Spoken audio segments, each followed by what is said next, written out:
Hello and welcome to Concrete Mat Scrap More with Brenda.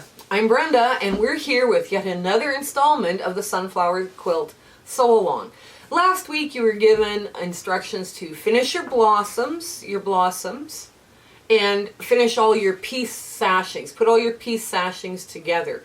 Well, this week we're going to put the sashing on the flowers. Now, at the very beginning of this, I warned you, none of these blocks are going to be square when you're done. And this is your block. Basically, this now becomes your block. So how this block fits in here is like this. Right? Can you see this? Hopefully you can see this. Anyways, then the next one goes along in the row like this.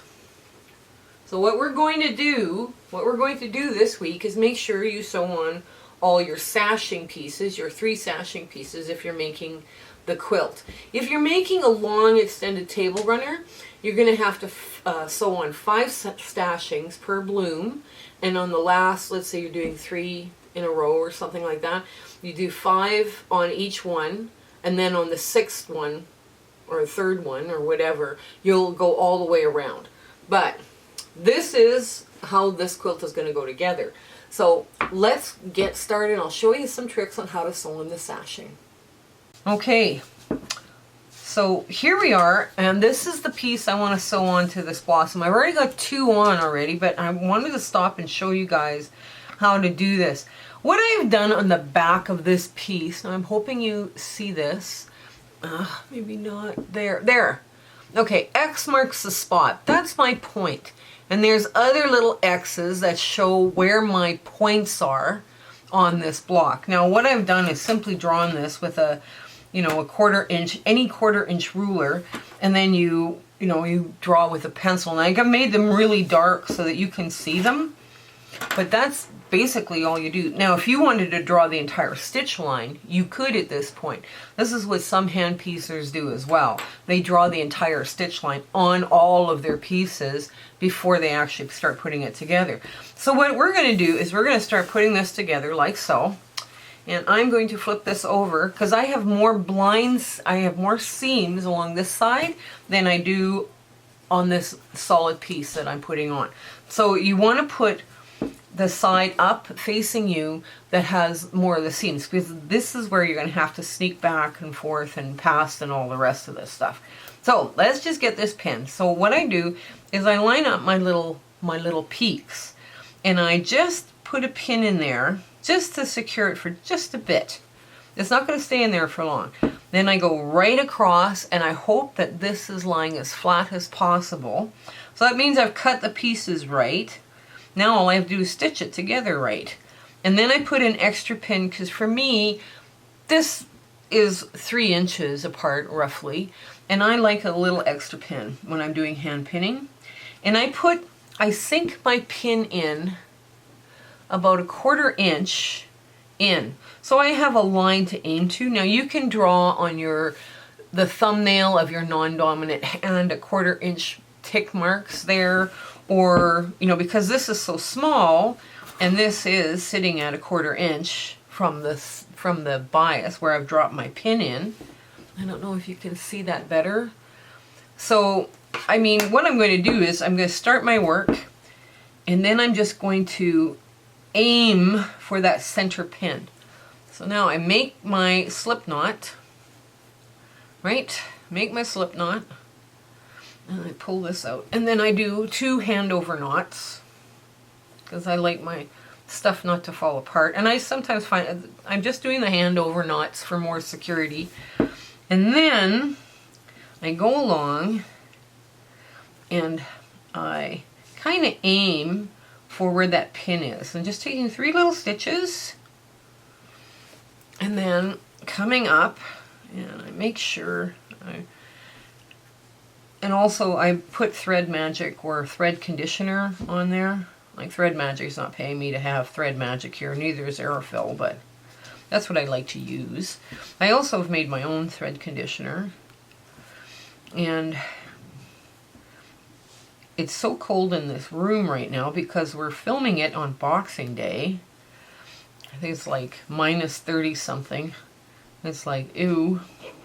And that's, I think that includes a windshield, but anyways, let's get right across here. So now I'm coming up right where that pin is dropped in, right? So that I've aimed correctly for what I'm doing. I've got kind of a relatively straight line. And I'll just move this and we'll just keep rolling along. After you do this for a while, you get really good at judging where your 1/4 inch is. And aim for small, or aim for even first, then small. And when you're doing your hand stitching, I mean, I'm doing it here, so I'm kind of rushing, because I don't know if you guys want to watch me do all this hand stitching. But here we go. And I'll just get right to the edge, and then I'll make my next series of knots. See, now I'm going to come up right where that pin is stuck in, right again, right where the pin is stuck. And I'm going to pull through. Don't forget your breathing, because this is where I find it's relaxing. I'm not breathing the way I should be breathing because I'm trying to do instruction. Then I wrap my thread around, make 2 hand over knots. Now, what some people do too is they cut thread at this point. I just go through the seam and come up on my other dot, right? And now I realign this stitching. Now, one of the things that hand stitchers do, just to take care of this Y seam, because it's a really low angle Y seam. Now I want to come up right where that X is. I don't know if you can see that. My pin is going right through the X. And now I just line everything up. And there. Now this looks funny. This looks like it's not going to fit because there's a big wow in here, right? But you have to kind of adjust it and make it kind of move over, because what happens is this is basically one long elbow, right? So what you're going to do is just make it move a bit. You're going to put your pin in where your dot is here. And there we go. And in order not to lose this point here on our Tri-Rex, we're just going to put it in here with this pin. Now, this piece still has a little bit of wobble in it. I hope you can see there's a little bit of gapping in between there. But what you do, especially when you're hand sewing, sometimes this happens. Just because if this was too big a 1/4 inch seam, right, this piece now is too small, and now you're trying to put the right size piece into a piece that's too small. But fabric is very forgiving, especially when you start to quilt it and hand quilt it. So I'm going to make my slip knot and my 2 other knots. Right, my hand over knots. Okay, now I'm going to take this and I am just going to flatten it as best I can in my fingers. And I'm going to go half stitch back and come up and do 3 little stitches, or as small as I can, and pull up. And what it'll do is actually push out that pucker, right? Like your thread's actually going to, the thread in the cotton fabric is actually going to push flat. So now it's just about flat. And, oops, there we go. I'll get one more, I think. One more. Make sure it's nice and flat, yeah. Okay, see, it's actually flattened right out. That little pucker that was there is flattened right out. So now I'm just going to go almost to the end. I'm a little shy. Everything's nice and flat on that side.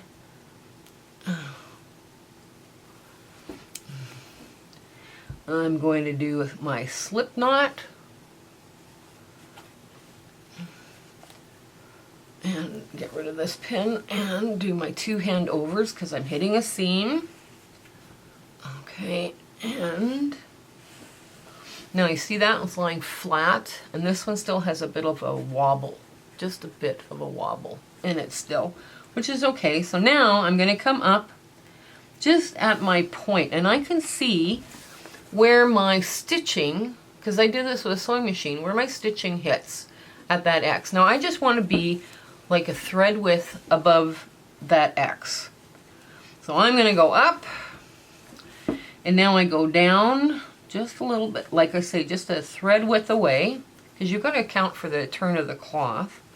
And now I'm going to make another knot on top, right? So I'm going through the back, the block, and then the seam, right? I know this is like the only time you do that, because you want that seam really secure.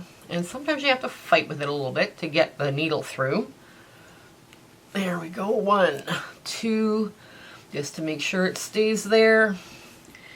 And now I'm going to go straight down, but this time I'm pushing out that excess.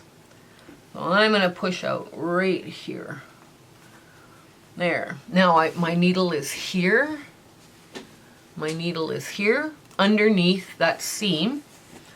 And I'm going to make my 3 little stitches. And I'm flattening that pucker out as best I can. Okay. Cotton is very, very forgiving. So I just keep flattening it out with my non-dominant hand.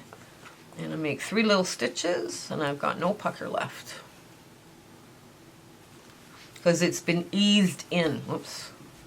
It's been eased in. There. Make sure I get both sides. There. Now we're going to come up through the last stitch.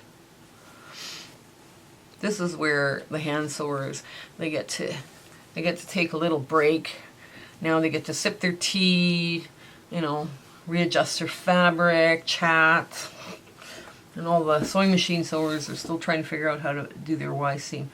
So anyway, so now we go through the seam. We just go through the seam. We just lift it right up. And now the first thing I'm going to do with this, I'm just going to put my needle in there and just bring this up and readjust everything.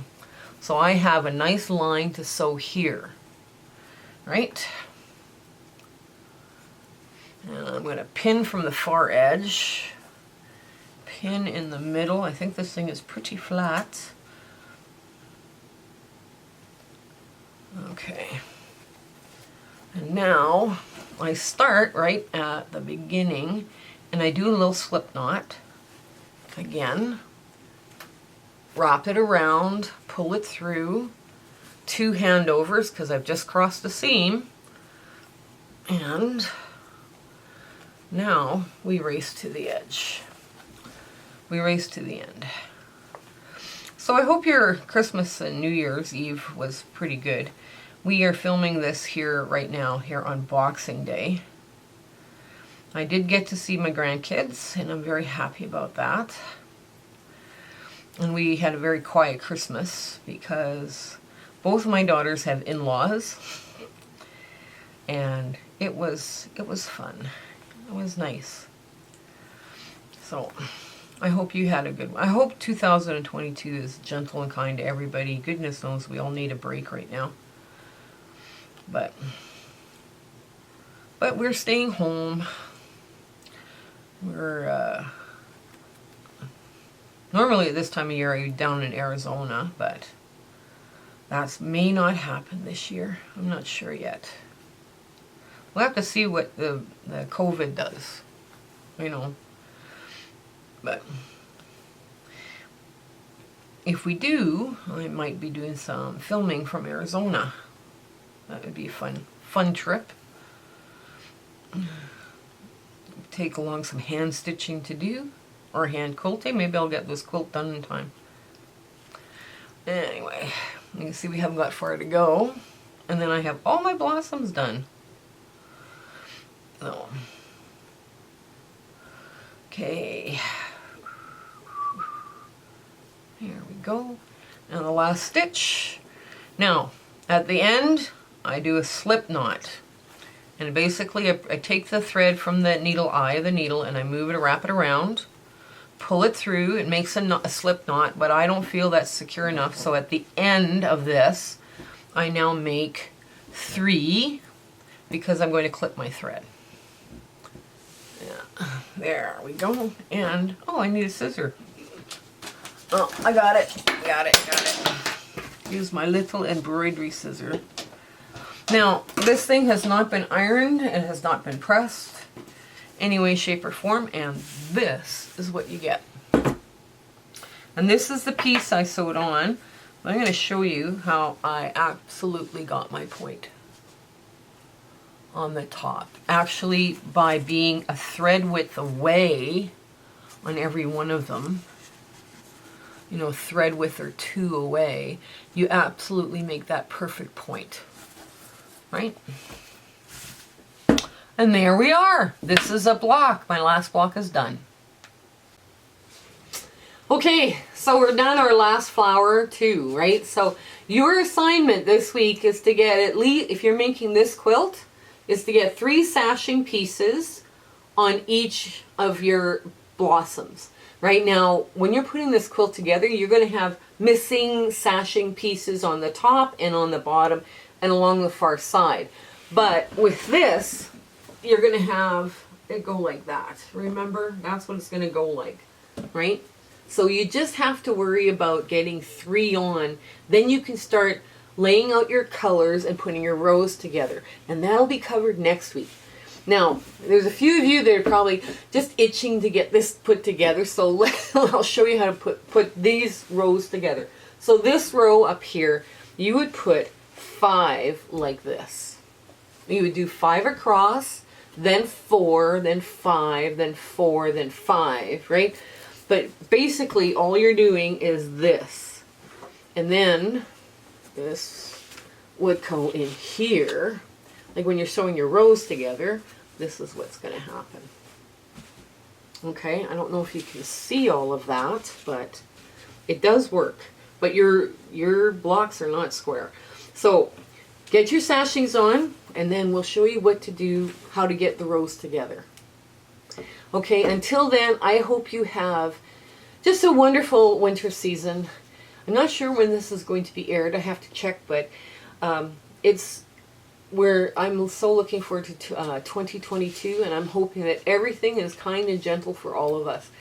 So you have an absolute fabulous day. Okay, goodbye. Hello everyone, just a quick reminder, this is the quilt we're going to start doing our sew along in the beginning of December 2021. This is a beautiful hand-pieced, hand-quilted. This is a beginner quilt for hand quilting. This is also an intermediate if you're using a sewing machine. And we're going to start this one at the beginning of December 2021. So if you're watching this 8 years from now, don't worry, it's a free pattern. It'll always remain a free pattern. We had a lot of fun doing this with our students, and we had a very enjoyable time. So if you like the videos and you like this challenge and you'd like to start a quilt along, comment below, but like, share, and subscribe with your friends. We are so happy that you're back with us if you're a subscriber. But if you're a new subscriber, please join. This is going to be so much fun. Okay, you have a great day. Bye.